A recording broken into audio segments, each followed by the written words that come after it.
The search continues tonight for a car and driver wanted in connection with the tragic hit-and-run death of a mother and her young daughter.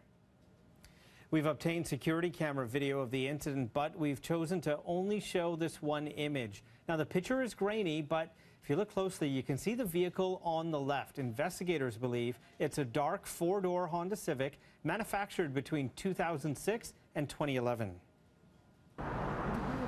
Now, this happened last night around 9:30 on Warden Avenue near Continental Place. Police say a family of four had just finished having dinner at a restaurant and were walking across Warden at a non-designated crossing. The father, who was carrying a 2-year-old child, did make it across safely. The mother, who was carrying a 5-year-old daughter, was struck by a car. Now, both were thrown in the northbound lanes. From the northbound lanes to the southbound lanes, where the 33-year-old woman was hit again by a second car, which didn't stop. The mother and child later died in hospital. Police say there are ways that you can help identify that Honda Civic.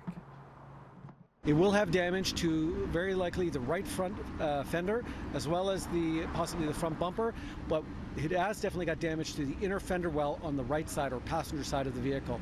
So we are seeking anyone that sees a vehicle that perhaps matches that description with that kind of damage, or perhaps a vehicle that is no longer where it normally would be. People are creatures of habit. They normally park a vehicle in a certain place, in a certain position. If something like this occurs, they have a tendency to move that vehicle, either put it into a different location, turn it around, maybe start putting it in a garage. So if you do notice a neighbor or somebody that's doing that with a car that perhaps isn't usually in that type of parking area, we're asking that you contact police. Police are asking anyone who may have dash cam footage from the area last night to come forward. The driver of the first car did remain on the scene and is cooperating with the investigation. The two victims have not been identified.